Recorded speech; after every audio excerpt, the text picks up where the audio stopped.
జీవన జ్యోతి. శుభోదయం. ఆయుర్ సుఖ multi speciality ayurvedic Vaidyalaya జీవనజ్యోతి కార్యక్రమానికి స్వాగతం. ఇవాళ మన కార్యక్రమంలో దంతాలు ఆరోగ్యంగా ఉండేందుకు ఆయుర్వేదంలో ఉన్న మార్గాలను డాక్టర్ గాయత్రి దేవి గారిని అడిగి తెలుసుకుందాం.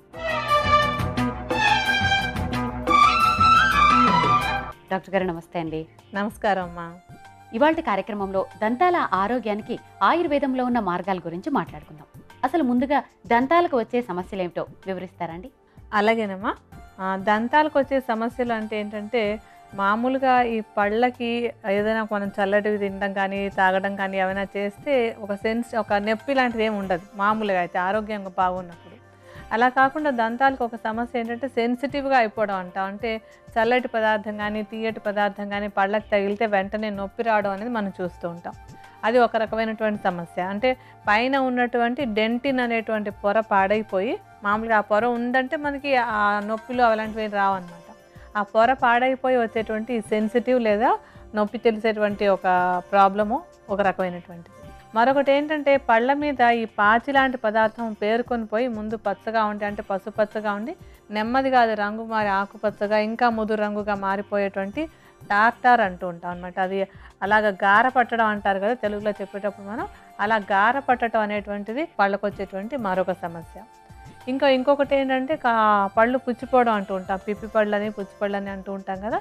ఈ పళ్ళు పుచ్చిపోవడం అనేటువంటిది ఏంటంటే పంటికి ఉండేటువంటి ఆ డెంటినటువంటి పదార్థం నెమ్మదిగా నశించిపోయి అక్కడ నల్లగా మారిపోయి అది నెమ్మదిగా అంటే ఏంటంటే కొంచెంగా పెరుగుకుంటూ పోయి అది లోపలికన్నా వెళ్ళి ఆ లోపల ఉన్నటువంటి నరాలను కూడా బయటకు తీసుకొచ్చి అంటే నర్వ్ ఎండింగ్స్ కూడా బయటకు వచ్చేసి బాగా పన్ను పోటు రావడం, ఆ పుచ్చిపోయినటువంటి పళ్ళు వదిలేపోవడం కానీ లేకపోతే పడిపోవడం కానీ ఇలాంటి సమస్యలన్నీ నార్మల్గా మనకి ఎక్కువ కామన్గా కనపడేటువంటివి అనమాట. అంటే పళ్ళు సెన్సిటివ్గా అయిపోవడం, తర్వాత పంటి మీద వచ్చేటువంటి గార, పుచ్చిపళ్ళు ఇలాంటివి సామాన్యంగా మనకి పళ్ళకి కనిపించేటువంటి సమస్యలు.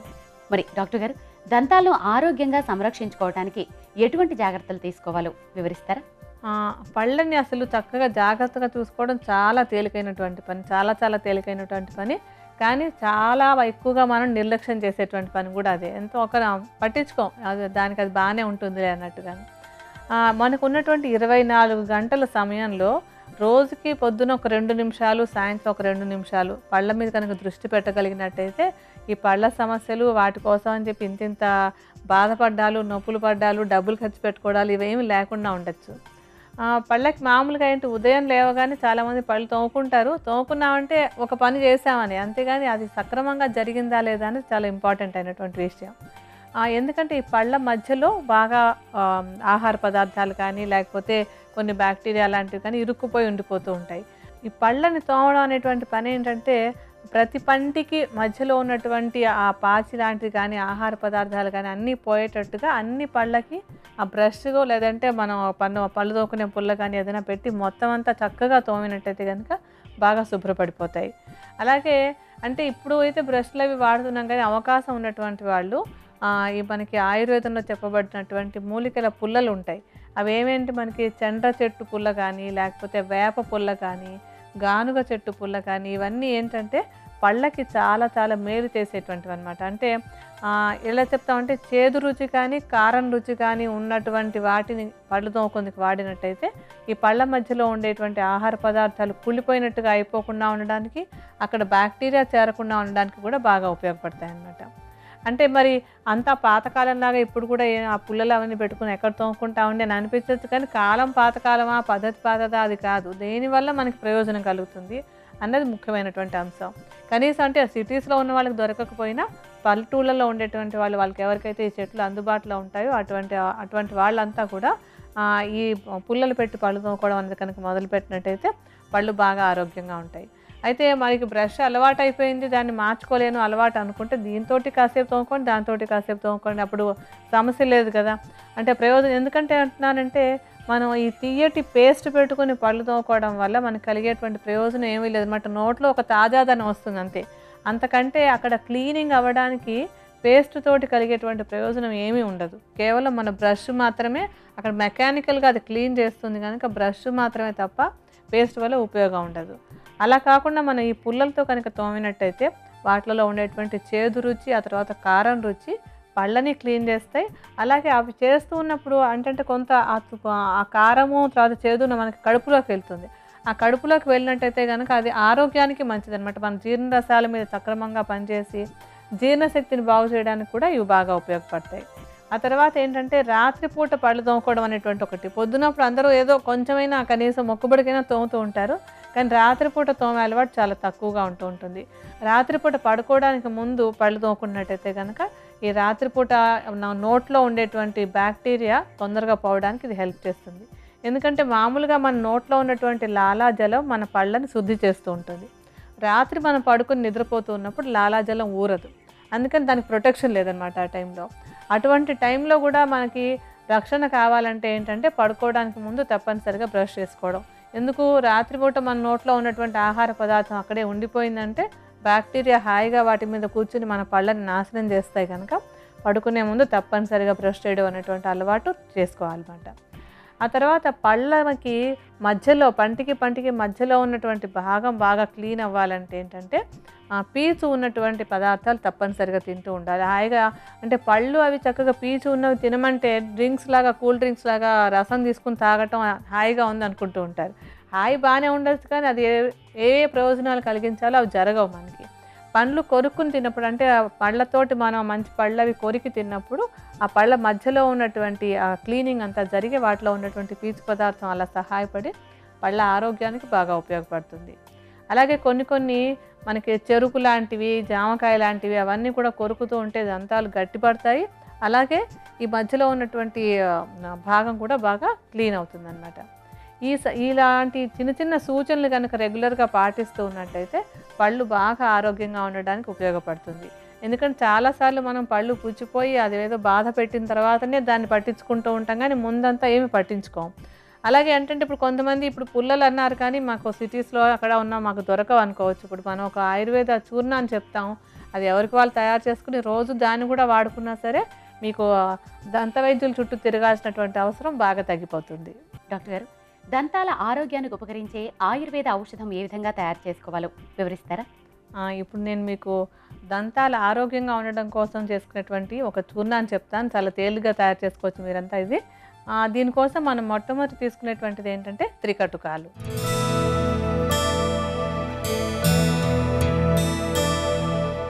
త్రికటుకాలు అంటే 3 కారంగా ఉండేటువంటి మూలికలు. మనం ఇందాకే చెప్పుకున్నాం కదా, కారపు రుచి చేదు రుచి రెండు కూడా పళ్ళు ఆరోగ్యంగా ఉండడానికి బాగా ఉపయోగపడతాయి, పళ్ళ మీద బ్యాక్టీరియా చేరకుండా ఉంటాయని చెప్పి. ఈ త్రికటుకాలు 3 అంటే సొంఠి, పిప్పళ్ళు, మిరియాలు, ఈ 3 కూడా కొంచెం కారంగా ఉండేటువంటి మూలికలే. ఇవన్నీ కూడా ఏంటంటే ఒక యాంటీసెప్టిక్ లాగా యాంటీబయాటిక్ లాగా పనిచేసి నోట్లో ఉన్నటువంటి బ్యాక్టీరియాని సంహరించడానికి ఉపయోగపడతాయి అన్నమాట. ఈ 3ంటిని విడివిడిగా చూర్ణాలాగా చేసుకుని తర్వాత 3ంటిని కలుపుకోండి. ఈ 3ంటిని కలిపినటువంటి మిశ్రమాన్ని ఒక 30 గ్రాముల పరిమాణంలో తీసుకోండి. ఇప్పుడు కొంచెం త్రికటు చూర్ణాన్ని విడిగా పెట్టుకుందాం.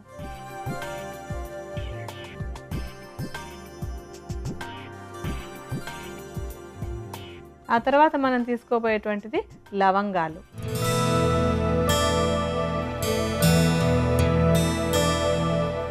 ఈ లవంగాలు పళ్ళకి ఎంత మంచివో అందరికీ చాలామందికే తెలుసు. ఇళ్లలో లవంగ తైలం వాడుకోవడం, లేకపోతే లవంగాలతో తయారైన పేస్ట్ల గురించి అడ్వర్టైజ్మెంట్లు అవి వస్తూనే ఉంటాయి కనుక అందరికీ తెలిసినటువంటి అంశమే. ఈ పళ్ళు అవి నొప్పులు లేకుండా ఉండడానికి, నోట్లో ఉండేటువంటి బ్యాక్టీరియా అవి చేరకుండా ఉండడానికి, పళ్ళు బాగా శుభ్రపడడానికి కూడా లవంగాలు చాలా బాగా ఉపయోగపడతాయి. లవంగాలు కూడా మెత్తటి చూర్ణంలాగా చేసేసుకుని ఆ చూర్ణాన్ని కూడా ఒక 10 గ్రాముల పరిమాణంలో తీసుకోండి. ఇప్పుడు కొంచెం లవంగ చూర్ణాన్ని కూడా పక్కన పెట్టుకుందాం.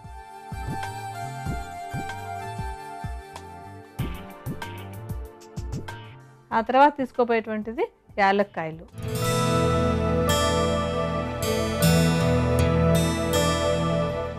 యాలక్కాయలు కూడా నోటి ఆరోగ్యానికి చాలా బాగా ఉపయోగపడతాయి. నోటికి ఒక సుగంధాన్ని ఇస్తాయి. అలాగే సుగంధాన్ని ఇవ్వడం అంటే ఏంటంటే ఎప్పుడు కూడా అక్కడ ఆరోగ్యంగా ఉంది అని అర్థం. ఏదైనా దుర్వాసన వస్తుందంటే చెడిపోయినట్టు లెక్క, సుగంధం వస్తుందంటే బాగున్నట్టు లెక్క. అంటే నోట్లో ఏదైనా ఒక దుర్వాసనకు కారణమైనటువంటి పదార్థాలు ఏమైనా పేరుకున్నట్టయితే వాటిని పోగొట్టడానికి యాలక్కాయలు బాగా ఉపయోగపడతాయి. యాలక్కాయల చూర్ణాన్ని కూడా మెత్తగా చేసి ఉంచుకోండి. ఈ చూర్ణాన్ని కూడా 10 గ్రాముల పరిమాణంలోనే తీసుకోండి. ఇప్పుడు కొంచెం యాలకుల చూర్ణాన్ని పక్కన పెట్టుకుందాం.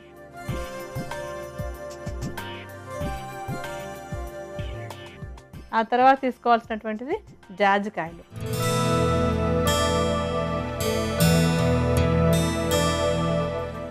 జాజికాయలు కూడా పళ్ళు ఆరోగ్యంగా ఉండడానికి, ఆ తర్వాత నోట్లో ఉండేటువంటి సూక్ష్మక్రిములు అవి పోవడానికి కూడా చాలా బాగా ఉపయోగపడతాయి. చిగుళ్ళలో ఏవైనా ఇన్ఫెక్షన్లు అవి ఉంటే కూడా అవి తగ్గించడానికి కూడా జాజికాయ బాగా ఉపయోగపడుతుంది. జాజికాయలు కూడా మెత్తటి చూర్ణంలా చేసేసుకుని ఒక 10 గ్రాముల పరిమాణంలో తీసుకోండి.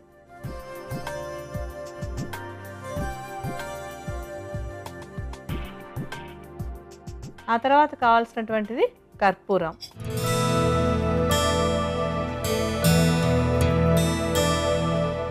ఈ కర్పూరం కూడా నోటి ఆరోగ్యానికి చాలా బాగా ఉపయోగపడేటువంటి ఒక ద్రవ్యం మనకిది. మనం ఆహారంలో, వంటల్లో వాటిల్లో కూడా వేసుకుంటూ ఉంటాం. ఎందుకంటే ఆరోగ్యానికి మంచిది, మంచి వాసన కూడా వస్తూ ఉంటుంది కనుక. అంటే ఇప్పుడు పళ్ళు తోముకునేటప్పుడు మీకు అంటే పేస్ట్లు అవి తోముకుంటుంటే కూడా ఒక నోటికి ఒక ఫ్రెష్నెస్ కావాలనిపిస్తుంది కదా, ఆ ఫ్రెష్నెస్ రావడానికి కూడా కర్పూరం బాగా ఉపయోగపడుతుంది. అలాగే కర్పూరం నోట్లో ఉన్నటువంటి ఈ కఫాన్ని తగ్గించడానికి, తర్వాత అక్కడ ఉండేటువంటి బ్యాక్టీరియాని తగ్గించడానికి కూడా బాగా ఉపయోగపడుతుంది. ఈ కర్పూరాన్ని కూడా బాగా మెత్తటి చూర్ణంలాగా చేసేసుకుని ఇది కూడా ఒక 10 గ్రాముల పరిమాణంలోనే తీసుకోండి. ఇప్పుడు కొంచెం కర్పూరాన్ని పక్కన పెట్టి ఉంచుతాను.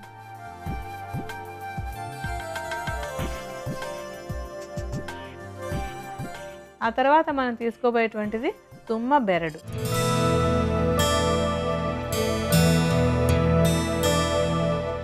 తుమ్మ బెరడు ఏంటంటే, తుమ్మకు కూడా పళ్ళకి మంచి ఆరోగ్యాన్ని ఇచ్చేటువంటి ఒక గుణం ఉంది. అంటే పళ్ళ నుంచి రక్తం కారకుండా ఉండడానికి, చిగుళ్ళు ఆరోగ్యంగా ఉండడానికి కూడా ఈ తుమ్మ బాగా ఉపయోగపడుతుంది. మనం ఇందాక అన్ని మూలికల చూర్ణాలని కలిపి ఒక 70 గ్రాముల పరిమాణంలో తీసుకున్నాం కదా, దానికి సమానంగా ఈ తుమ్మ బెరడు చూర్ణాన్ని అంటే ఒక 70 గ్రాముల ప్రమాణంలో తీసుకోవాలన్నమాట. అయితే తుమ్మ బెరడు అందరికీ దొరకకపోవచ్చు. కొంచెం పల్లెటూళ్ళలో ఉన్న వాళ్ళకి కూడా ఊళ్ళో ఏంటంటే రెల్లు ఉంటుంది కదా, రెల్లు ఊక అంటూ ఉంటాం. దాన్ని కాల్చినటువంటి బూడిద కానీ, లేకపోతే ఊళ్ళల్లో కచ్చిక అనేది కూడా చేస్తూ ఉంటారు. అంటే మనకి పిడకల్ని వాటిని కాల్చినప్పుడు వచ్చేటువంటి బూడిద ఉంటుంది. ఆ బూడిదని కానీ కూడా పళ్ళకి వాడుకోవచ్చు అనమాట. అవి రెండు కూడా మనకి ఈ తుమ్మ బెరడు చూర్ణం దొరకనట్టయితే కనుక పల్లెటూళ్ళలో ఉన్నటువంటి వాళ్ళు, అవకాశం ఉన్నటువంటి వాళ్ళు ఈ రెల్లు బూడిదని కానీ, లేకపోతే పిడకలు కాల్చినటువంటి బూడిదని కానీ తీసుకుని దాన్ని కూడా 70 గ్రాముల పరిమాణంలోనే తీసుకోవాలన్నమాట.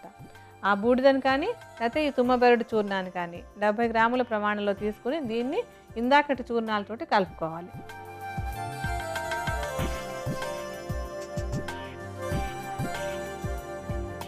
ఇప్పుడు ఈ మిశ్రమాన్ని మనం బాగా కలుపుకుందాం.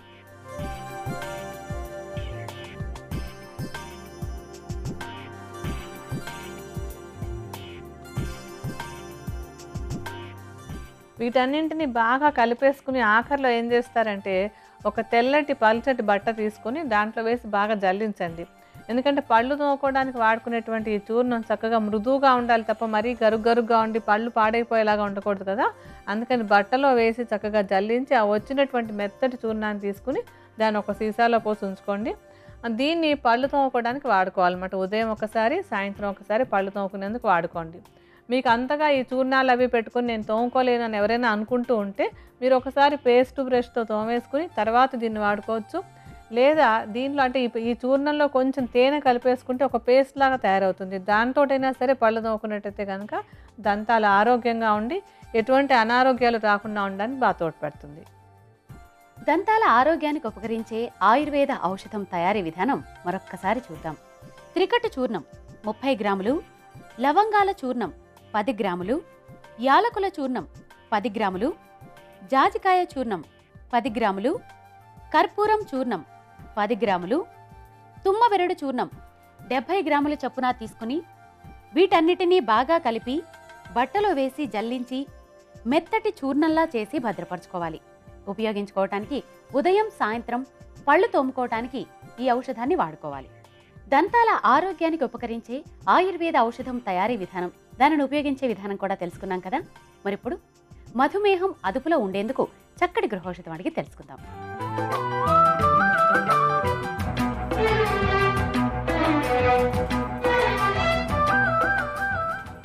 డాక్టర్ గారు, మధుమేహం వ్యాధి అదుపులో ఉండేందుకు చక్కటి గృహౌషధాన్ని తెలియజేస్తారండి?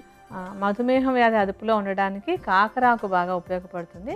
ఈ కాకరాకు నూరి రసం తీసుకుని 2 చెంచాల రసాన్ని ఉదయం ఒకసారి, సాయంత్రం ఒకసారి తీసుకుంటూ ఉన్నట్టయితే కనుక మధుమేహం అదుపులో ఉండడానికి ఈ కాకరాకు బాగా ఉపయోగపడుతుంది. చూశారు కదా, మధుమేహం వ్యాధి అదుపులో ఉండేందుకు కాకరాకు రసం ఎంత బాగా ఉపకరిస్తుందో, దంతాల ఆరోగ్యానికి ఉపకరించే యోగా ప్రక్రియలను యోగ బ్రహ్మ శ్రీ దండు సత్యనారాయణ రాజు గారు చేసి చూపిస్తారు. మనము చూద్దాం.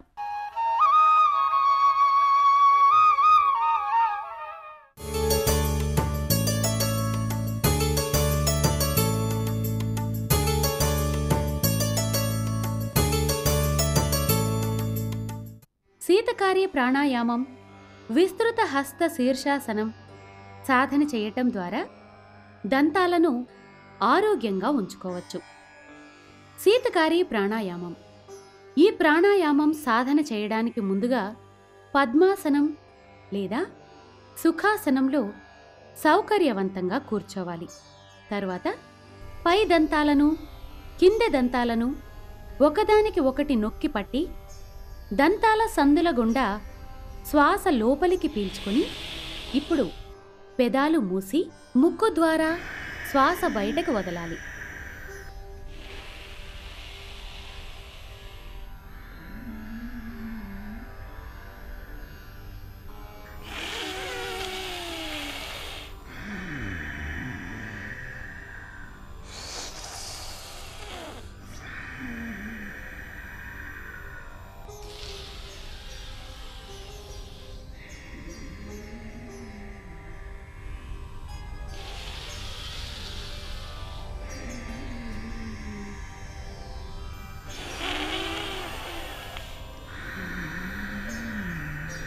ఇలా ఈ ప్రాణాయామం రోజు 5 నుండి 8 నిమిషాల పాటు సాధన చేయవచ్చు. రెండవ ప్రక్రియ విస్తృత హస్త శీర్షాసనం.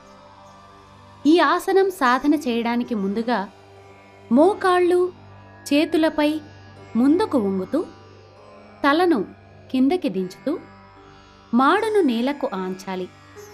తరువాత కాళ్ల వేళ్లను దృఢం చేసి మోకాళ్లను పైకెత్తి కాళ్లను కొద్దిగా వెడల్పు చేసి చేతుల్ని ఇరుపక్కలా చాచి ఉంచాలి. శ్వాస సాధారణంగానే తీసుకోవాలి.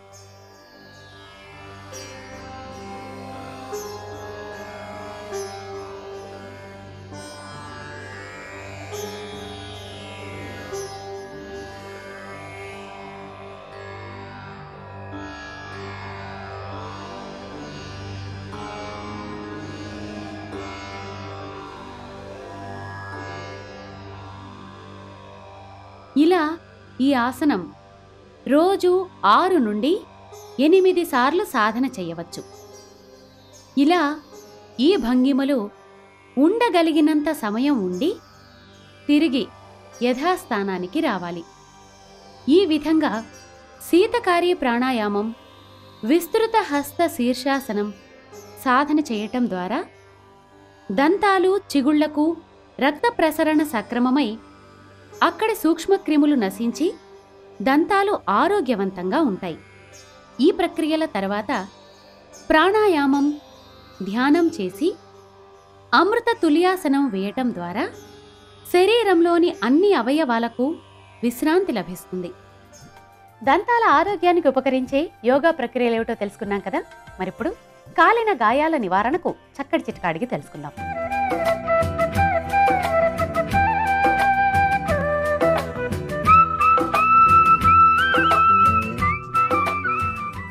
డాక్టర్ గారు, కాలిన గాయాల నివారణకు చక్కటి చిట్కాను తెలియజేస్తారండి? ఏమైనా కాలిన గాయాలు ఉన్నప్పుడు చింత చిగురు బాగా ఉపయోగపడుతుంది. ఈ చింత చిగురుని తీసుకొచ్చి ముద్దలాగా నూరేసి, అంటే కొంచెం పలచగా అయ్యేటట్టుగా అలా నూరేసుకుని దాన్ని నువ్వుల నూనెలో కొంచెం వేయించాలన్నమాట. వేయించి ఆ చల్లారిన తర్వాత ఆ ముద్దని ఈ కాలిన గాయాలపైన పూతలాగా పూసినట్టయితే కనుక ఈ గాయాలు తొందరగా మానిపోతాయి. చూశారు కదా, కాలిన గాయాల నివారణకు చింత చిగురు, నువ్వుల నూనె ఎంత బాగా ఉపకరిస్తాయో. ఇదే ఇవాల్టి మా జీవనజ్యోతి కార్యక్రమం. ఇవాల్టి కార్యక్రమంలో దంతాల ఆరోగ్యానికి ఆయుర్వేద యోగా శాస్త్రాల్లో ఉన్న మార్గాలతో పాటు చక్కటి గృహౌషధం చిట్కా కూడా తెలుసుకున్నాం కదా. తిరిగి మరొక ఎపిసోడ్లో మరొక జీవన సమస్య, దాని పరిష్కారంతో మేము ముందుంటాం. అంతవరకు సెలవు. నమస్కారం. నమస్కారం.